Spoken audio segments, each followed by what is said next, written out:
Bienvenue à tous sur Public Sénat. Voici les titres du 22h. Ce soir, après 3 semaines de débats mouvementés, le Sénat adopte le projet final de la réforme des retraites. Le texte sera soumis demain à l'Assemblée nationale pour un vote solennel jusqu'au bout. Et les échanges ont été vifs. Extrait à suivre.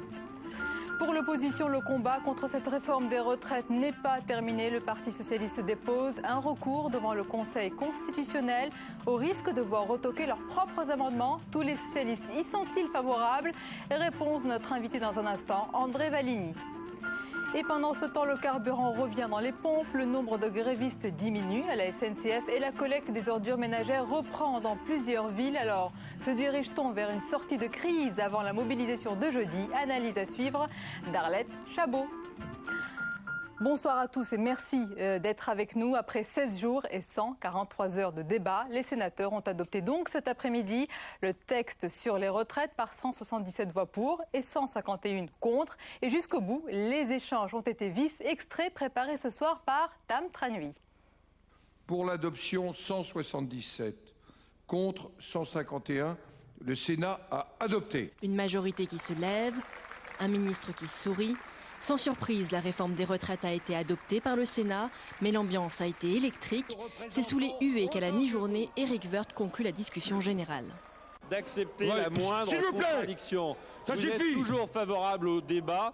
La réforme ne ferme pas le débat. Et s'il vous plaît, on a écouté Jacky Lemaine en silence. Ses propos ne nous plaisaient pas. Soyez polis, écoutez le ministre. À gauche, dans l'après-midi, on dénonce le vote unique, une solution expéditive et une provocation pour le Sénat. Et surtout, on récuse une réforme brutale édictée par le patronat. Vous pouvez dire aux grandes fortunes demain, à Madame Bettencourt ou à sa fille, qu'ils n'ont aucun souci à se faire. Dites aussi à Madame Lagarde de nous épargner à l'avenir ces discours sur la moralisation de la finance. Le mot d'ordre est tout aussi clair à droite, la réforme est la bonne, les concessions nécessaires ont été apportées et toute la majorité est soudée derrière son chef. Est-ce que vous craignez le débat? Avez-vous peur d'affronter les réalités? Mais connaissez-vous les grands systèmes qui commandent les régimes de retraite en Europe et dans le monde? Pourquoi diable craignez-vous ce rendez-vous? Nous avons l'ambition, ensemble, d'apporter une réponse durable au régime des retraites par répartition. Baroud d'honneur du côté de la gauche face à une majorité sûre de sa victoire. Jusqu'au bout, l'opposition veut retarder la promulgation du texte. Elle a demandé un recours devant le Conseil constitutionnel. Et à noter que le ministre du Travail écarte ce soir la revendication du leader de la CGT, Bernard Thibault, de suspendre la promulgation de la loi. Il n'en est pas question. Une seconde, a affirmé Éric Woerth dans un entretien à paraître dans la Tribune demain. La réforme des retraites est donc entrée dans la dernière ligne droite de son parcours législatif avant le vote définitif demain à l'Assemblée nationale. Et pendant ce temps, la mobilisation sociale semble montrer quelques signes d'essoufflement avant la journée d'action ce jeudi. Dans les raffineries, par exemple, le travail reprend doucement. L'objectif de 80% de stations-service en état de fonctionner totalement ou presque sera atteint ce soir, annonce Jean-Louis Borloo. Tous les détails avec Jérôme Rabier. Des chiffres au plus bas pour une mobilisation qui marque le pas. Seulement 5% de grévistes à la SNCF selon la direction, 12% pour la CGT. Dans les deux cas, le score le plus faible depuis la rentrée.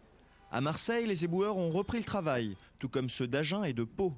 3 raffineries sur 12 ont repris leur production hier, en plus de celle de Grandpuits où les réquisitions permettent le redémarrage des installations. Mais relancer la production est une opération techniquement délicate et longue, ce qui continue de perturber l'approvisionnement des stations-service. Selon l'Union française des industries pétrolières, 20 à 25% des pompes demeurent à sec. Côté étudiants, à Paris, l'opération baptisée Monte le son du sonotone pour se faire entendre des sénateurs a réuni plus d'1 millier de personnes. Un chiffre faible à relativiser pour les organisateurs. L'objectif de la journée d'aujourd'hui, c'est pas un barreau d'honneur, c'est pas un test, c'est pas pour se compter. On a voulu cette journée comme une étape pour préparer notamment la journée de jeudi et surtout pour faire franchir le cap des vacances à cette mobilisation. Essoufflement ou simple pause dans la mobilisation, seule la journée de grève de jeudi pourra répondre à cette question. D'ici là, l'Assemblée nationale aura imité le Sénat et adopté la nouvelle loi. L'invité politique du 22h, il est socialiste, il est spécialiste des questions de justice, député d'Isère. André Valleny, bonsoir. Bonsoir. Bienvenue à vous.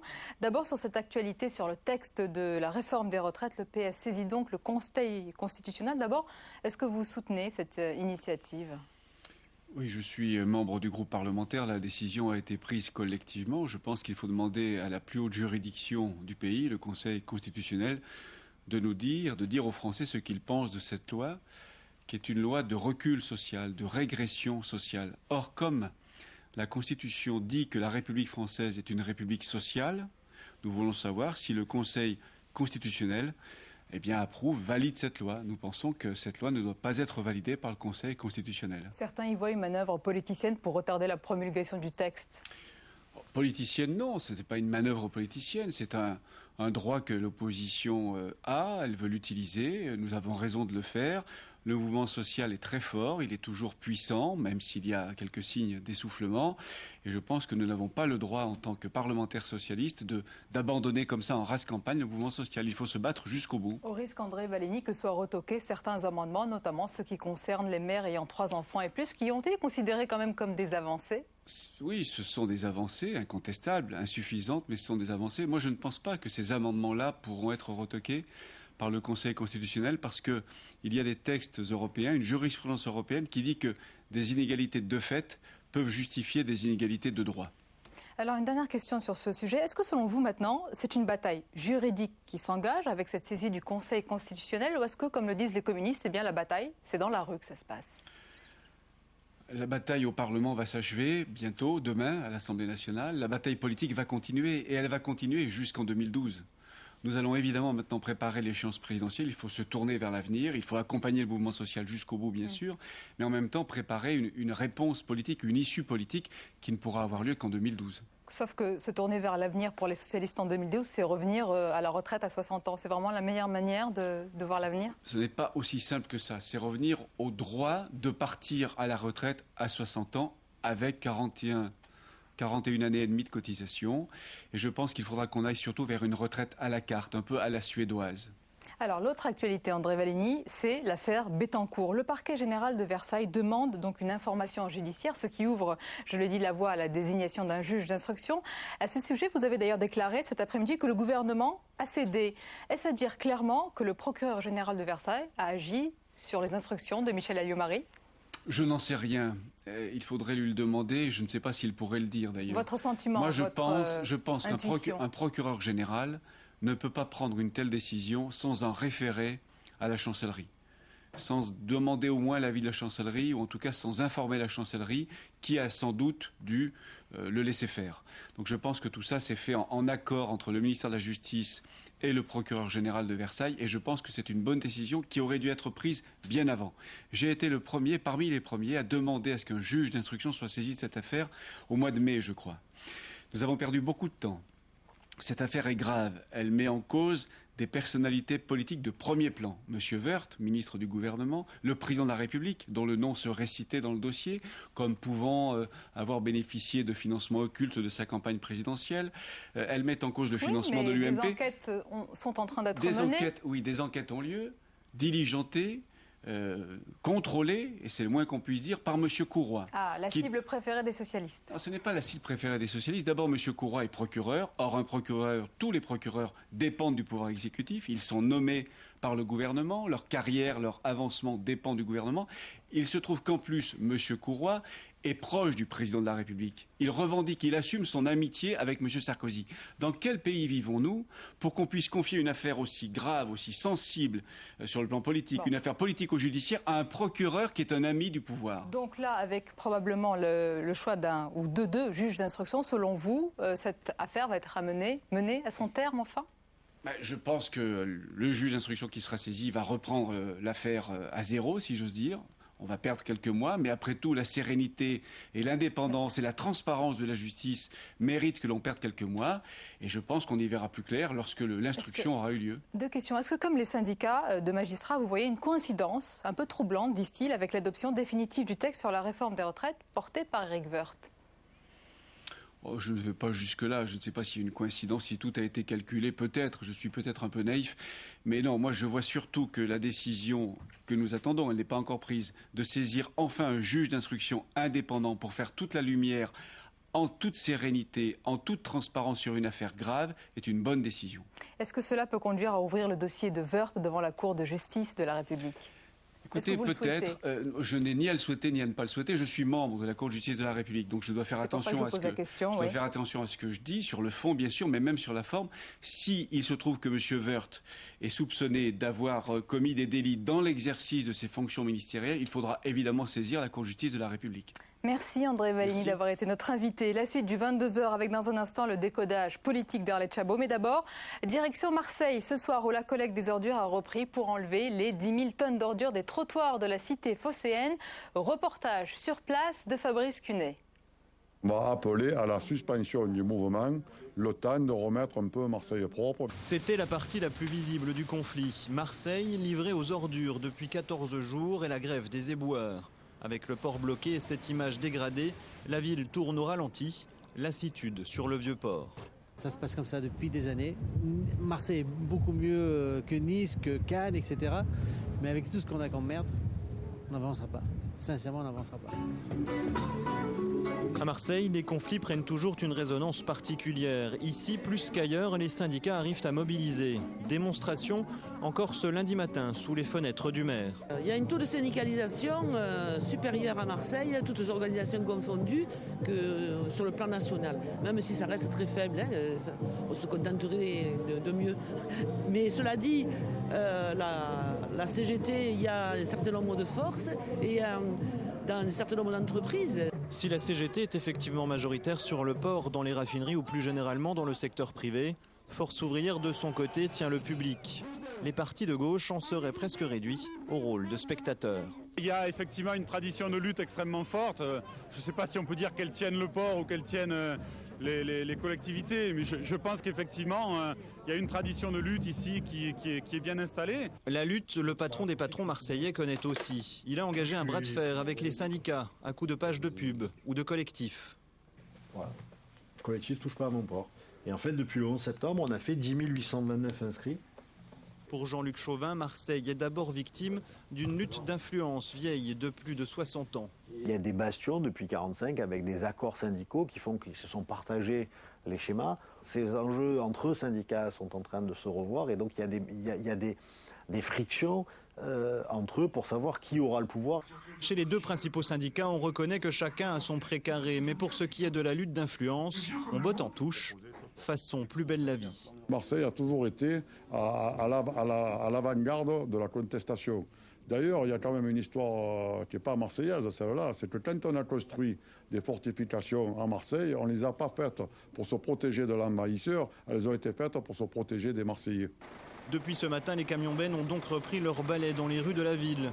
Mais il faudra des jours pour que Marseille retrouve son image de carte postale. Les syndicats, eux, veulent croire qu'elle va surtout garder son rôle principal dans la contestation sociale. Et c'est l'heure du décodage politique d'Arlette Chabot. Bonsoir Arlette. Bonsoir. Alors après les débats mouvementés autour de la réforme des retraites, après le ton ferme du gouvernement, semble s'ouvrir une page sociale à présent. Oui, tout le monde va essayer au fond de tourner la page. Alors on l'a bien compris, Nicolas Sarkozy a fait voter la réforme comme il la souhaitait, sans céder à la rue, sans rien toucher à l'essentiel de sa réforme. Donc c'est bon pour son électorat, évidemment, bon pour sa majorité.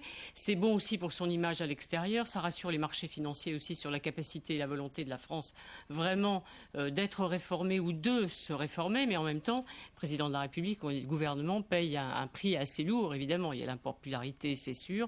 Il y a la nécessité maintenant de gérer le ressentiment, la frustration chez ceux qui ont participé à ces mouvements depuis plusieurs semaines et qui ont le sentiment de n'avoir évidemment rien obtenu. Et puis il y a la rupture du dialogue avec les syndicats. Donc la prochaine étape pour le gouvernement, pour le futur gouvernement, et ce sera sans doute la feuille de route du prochain Premier ministre, ça sera donc de renouer le dialogue. Et dans le même temps, du côté des syndicats, il y a aussi la volonté de passer à autre chose, évidemment.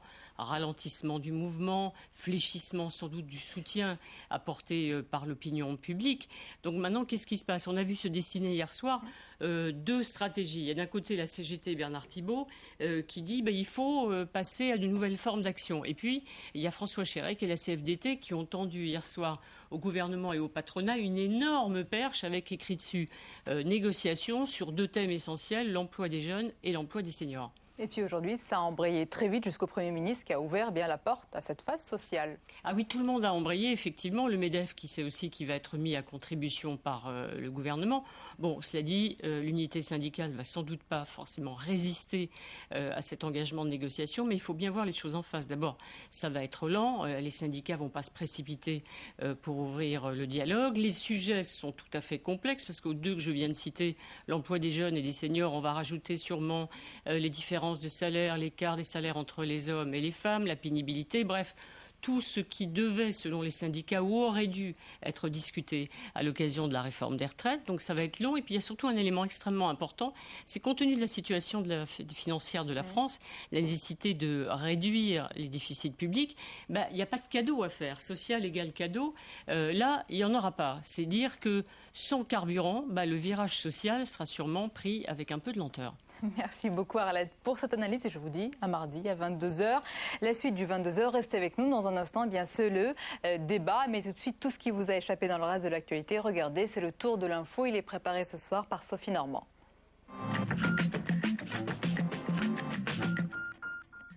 Nouvelle hausse du chômage en septembre pour le deuxième mois consécutif. Le nombre de demandeurs d'emploi sans aucune activité a progressé de 4 600 pour atteindre près de 2,7 millions en France métropolitaine. Méthode couée pour la ministre de l'économie Christine Lagarde qui juge cette hausse limitée et estime qu'elle n'interrompt pas la tendance à la stabilisation. Ironie du sort, un peu plus tôt dans la journée, l'INSEE annonçait que le moral des ménages s'améliore en octobre. L'indicateur qui le mesure a gagné 1 point par rapport à septembre où il en avait déjà gagné 2. Le procureur Philippe Courroy contraint de nommer un juge d'instruction dans l'affaire Bettencourt. Le volet Woerth sera donc confié à une autre juridiction. C'est ce que réclamait la gauche, mais Philippe Courroy s'y refusait. Il semble avoir été désavoué par sa hiérarchie. Le procureur général de Versailles annonce le dessaisissement du parquet de Nanterre de l'ensemble des affaires, mais encore rappelle le procureur de Nanterre à respecter l'autorité du tribunal correctionnel de Nanterre, qui ces jours-ci, en la personne de Mme Prévost-Després, a fait l'objet d'un grand nombre de manœuvres de déstabilisation les plus grossières. Dernier hommage des Montpelliérains à Georges Frêche, décédé dimanche d'une crise cardiaque. Une chapelle ardente a été dressée dans l'hôtel de région. Des centaines de personnes ont fait le déplacement aujourd'hui. Élus, agents des collectivités, mais aussi anonymes. Il parlait à l'émotion et c'était dans son cœur et il fallait que ça sorte parce que la bouilloire chauffait et voilà, c'est tout, mais c'était un ange. Les obsèques du controversé président de la région Languedoc-Roussillon, exclu du Parti socialiste en 2007 pour ses nombreux dérapages verbaux, auront lieu demain matin à Montpellier. C'est le numéro 2 du PS Harlem Désir qui conduira la délégation du parti. Dépasser la consultation en cabinet, place à la consultation en ligne. Un décret public au journal officiel vient d'autoriser la médecine par Internet. Si le téléconseil existe déjà en France, désormais c'est le diagnostic personnalisé qui est autorisé. Objectif, faciliter l'accès aux soins et le suivi des patients isolés. La téléconsultation supposera obligatoirement un examen du patient avant ou après et pourrait coûter 22 €. Les généralistes sont sceptiques et redoutent une médecine fast-food. 108 morts et des centaines de disparus. En Indonésie, un séisme a été suivi d'un tsunami au large de l'île de Sumatra. 10 villages ont été balayés par une vague géante. L'eau est rentrée jusqu'à 600 mètres à l'intérieur des terres. Et l'Indonésie affronte une autre catastrophe avec l'entrée en éruption du volcan Merapi sur l'île de Java. Près de 20 000 habitants vont être évacués.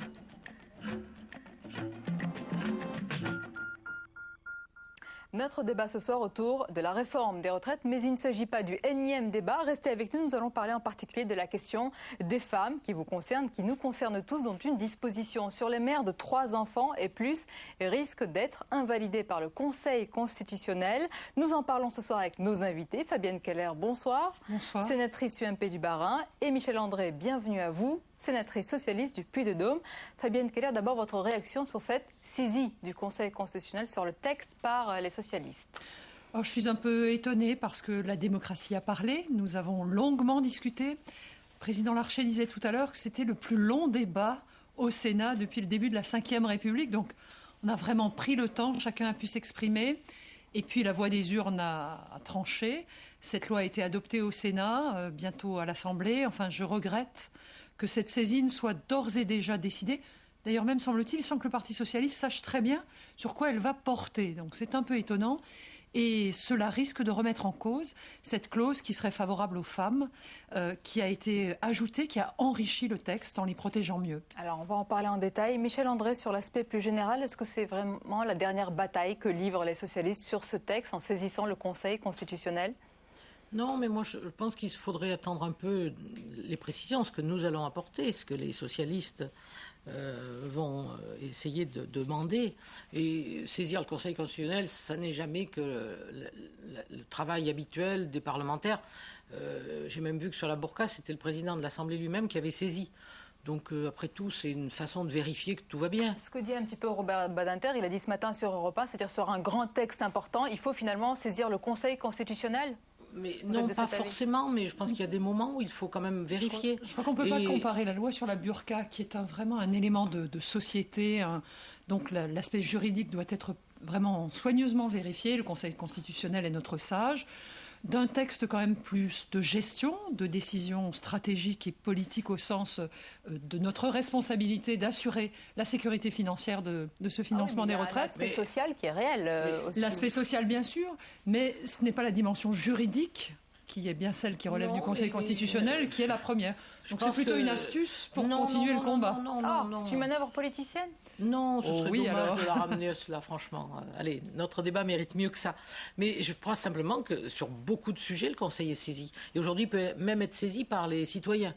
Donc nous savons bien qu'il vaut mieux vérifier. Et il nous arrive sur des lois de finances, il nous arrive sur des débats qui paraissent beaucoup moins importants d'avoir des saisines. Alors, seulement, Michel André, s'il est saisi, il y a cette disposition qui concerne, et je sais que c'est un sujet auquel vous êtes attaché, les femmes ayant 3 enfants et plus, donc ils peuvent avoir, on le sait maintenant, une retraite à 65 ans sans décote. Il peut y avoir une inconstitutionnalité sur ce point. Est-ce que c'est un risque que vous assumez ? Mais je ne vois pas pourquoi vous prenez seulement cet angle. Sur la totalité de dispositions, nous avons vu que s'établissent des choses. Les parents des enfants handicapés, un assuré qui a 3 enfants, pourquoi pas un enfant, 2 enfants.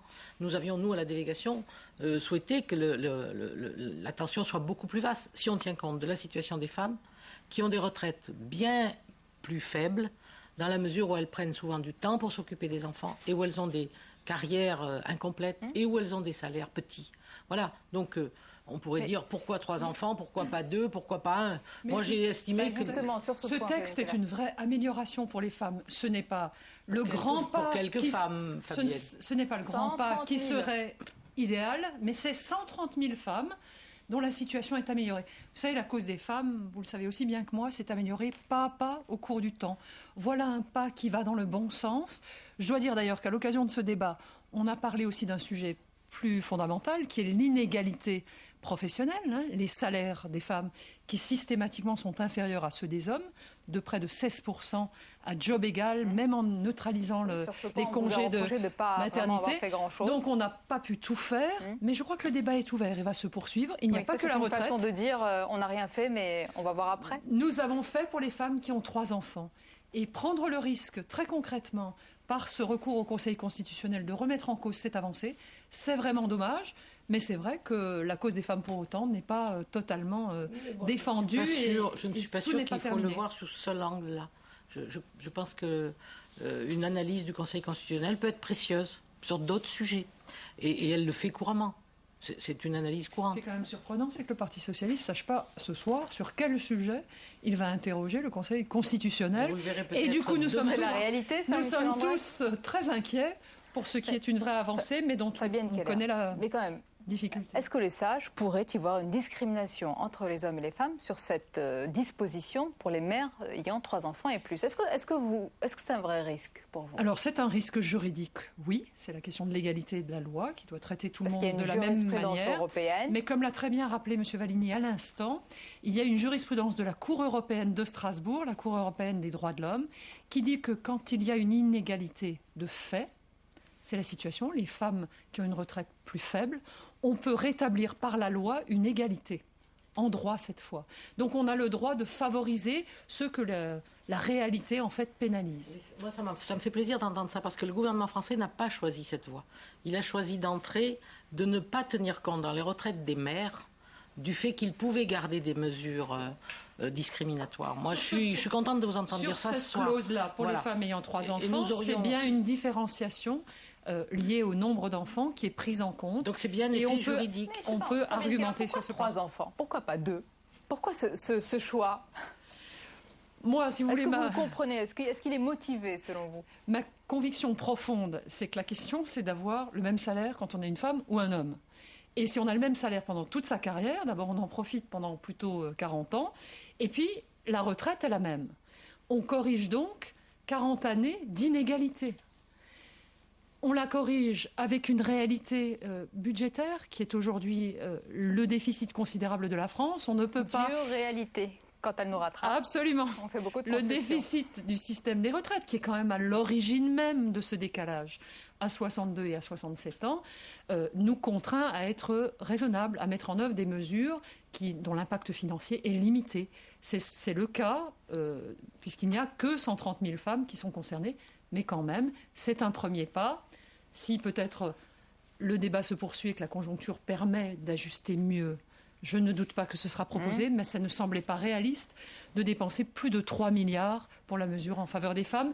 C'est le choix budgétaire qui a été fait. Ça va vous faire bondir, ça, Michel André. Je trouve que c'est tellement dommage lorsqu'il s'agit des femmes. C'est toujours cher, c'est tellement dommage. Est-ce quels sont, selon vous, les grands sacrifices de cette réforme? Ou est-ce que vous dites finalement, est-ce que vous reconnaissez quand même quelques non, avancées? Écoutez, déjà, regardez, les femmes partent plus tard en retraite parce qu'elles ont ce déficit de temps.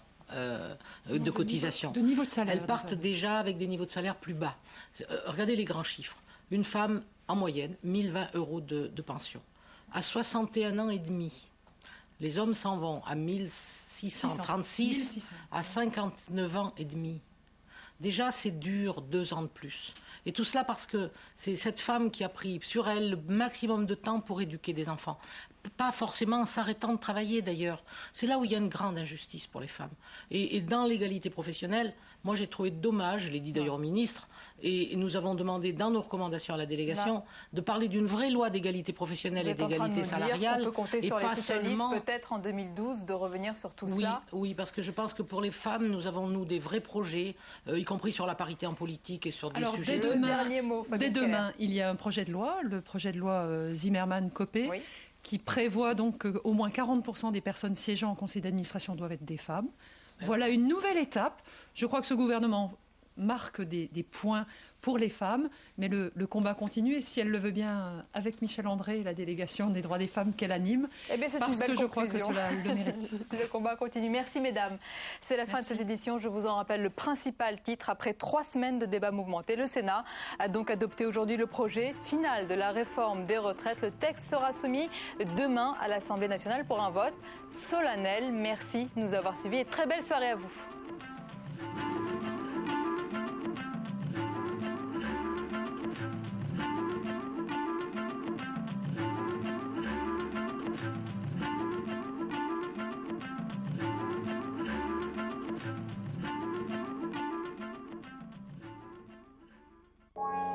Musulmans de France est une vaste fresque qui va de 1914 avec les premiers tirailleurs jusqu'en 2007 avec les discriminations et l'intégration.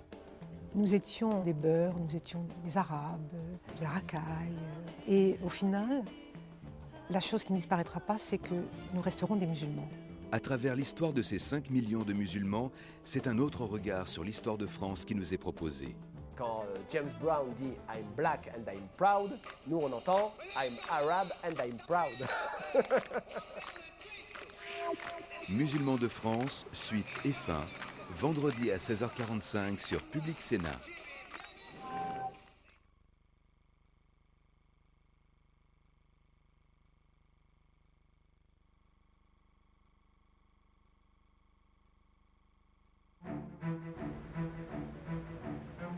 Le député maire de Marseille a été victime d'un malaise alors qu'il se restaurait tôt ce matin à son domicile après avoir assisté au comité directeur du Parti socialiste des Bouches-du-Rhône.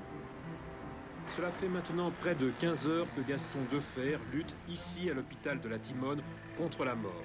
Pris d'un malaise cette nuit, le maire de Marseille souffre d'un traumatisme crânien. Il s'est ouvert le crâne en tombant sur un vase et a perdu beaucoup de sang.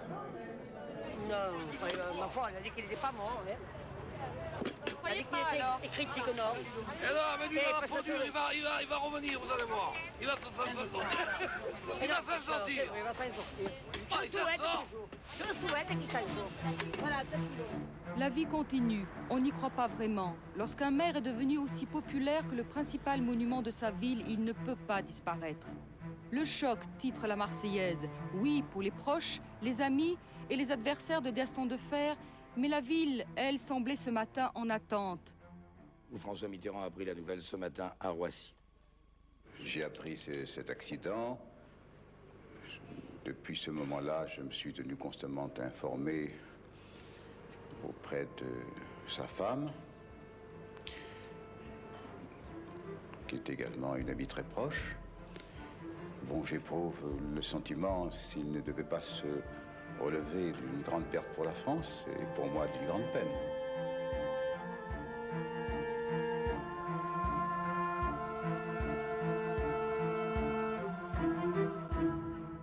Avec François Mitterrand, Gaston Defferre reste à gauche la dernière grande figure politique nationale de l'après-guerre. Celle d'un résistant protestant qui fera ses armes sous la 4e République comme décolonisateur et qui, sous la 5e, tentera à 2 reprises de conquérir l'Élysée. C'est à Épinay en 1971 que ces 2 avocats comprendront que leurs destins sont liés. Aux députés de la Nièvre de bâtir un parti socialiste capable de conquérir le pouvoir, au maire de Marseille d'y contribuer en lui apportant les voix de la puissante Fédération socialiste des Bouches-du-Rhône. Lorsqu'enfin en 1981, François Mitterrand accède aux commandes, Gaston Defferre a 76 ans. Trop tard pour occuper Matignon, il en fera donc son unique ministre d'État. Aboutissement symbolique d'une longue marche complice. Mais cet ultime comeback sonne aussi comme un glas. Il faudra 2 ans à peine au numéro 2 du gouvernement pour laisser une trace politique, mais aussi miner sa succession à Marseille et détruire un certain jour de juin 83 son pacte de confiance avec le chef de l'État.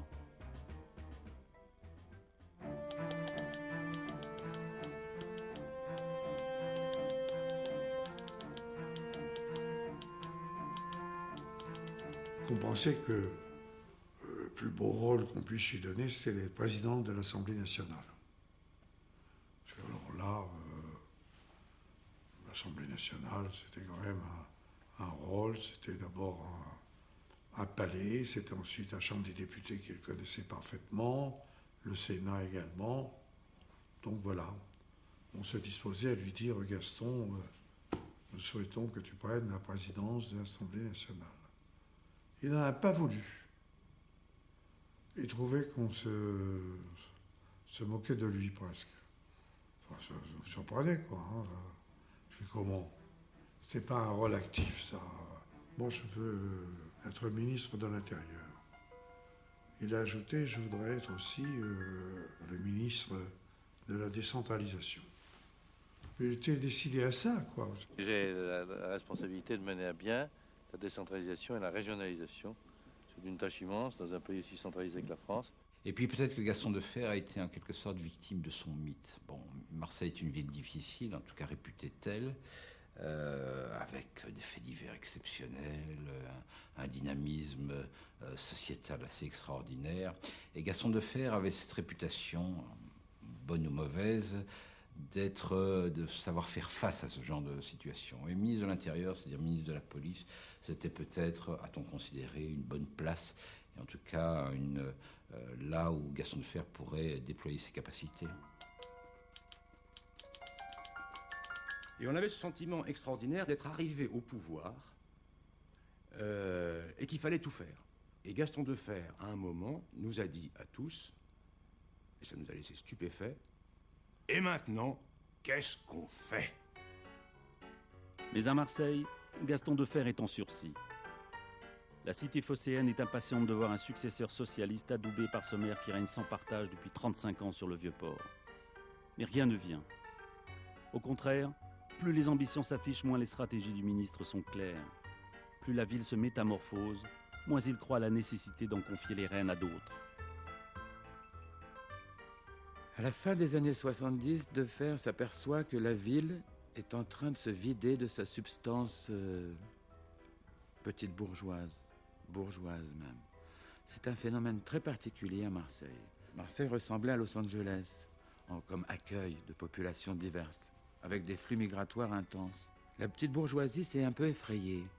Et dans la fin des années 70, il y avait le déclin du port déjà. Donc elle n'est plus maître de son port. Elle n'est plus maître, la ville, de sa canebière. Les constructions même se sont délabrées, tout s'est délabré, le centre-ville. On a essayé de stopper l'hémorragie. Les Marseillais sont sortis hors les murs de la limite, c'est-à-dire les montagnes. Ils ont quitté la ville et là, il y a eu un déclin démographique pour la première fois.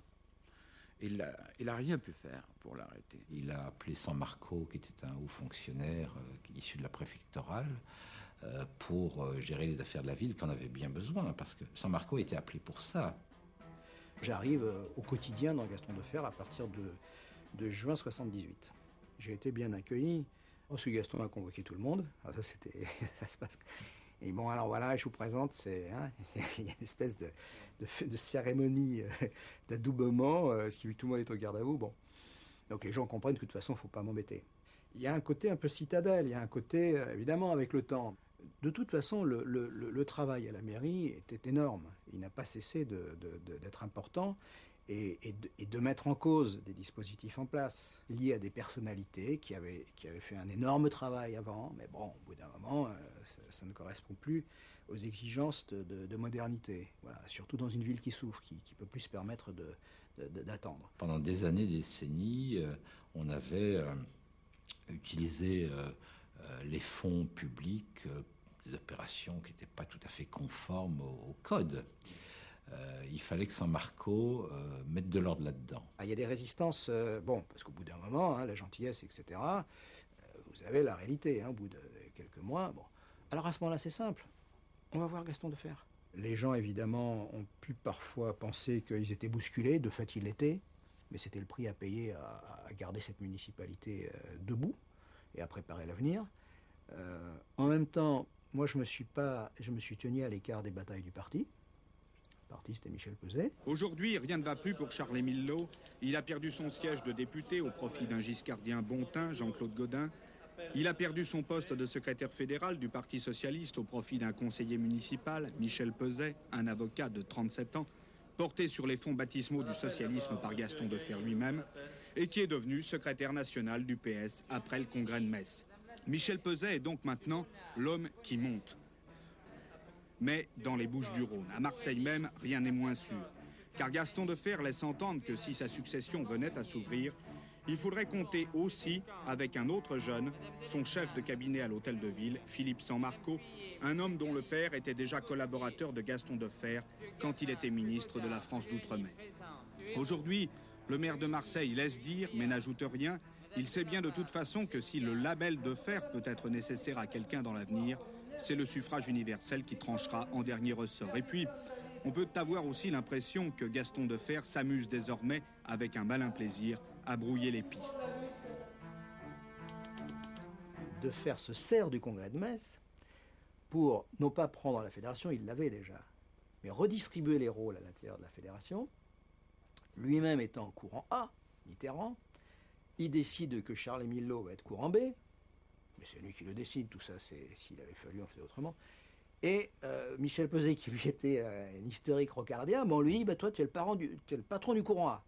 Voilà, ça se passe comme ça. Peuzet était avec moi, un courant B, voilà, un bon exemple. Alors, il me le pique, quoi. Finalement, il assure sa promotion, quoi. Il y a une stratégie qui a changé après le congrès de Metz et avant, en tout cas pour la fédération, je parle. Lorsque, en accord avec Gaston Defferre, je dis bon, très bien, je souhaite être premier secrétaire et il était tout à fait d'accord. J'ai toujours posé comme règle en disant si je suis premier secrétaire, j'appliquerai totalement les statuts, quels qu'ils soient.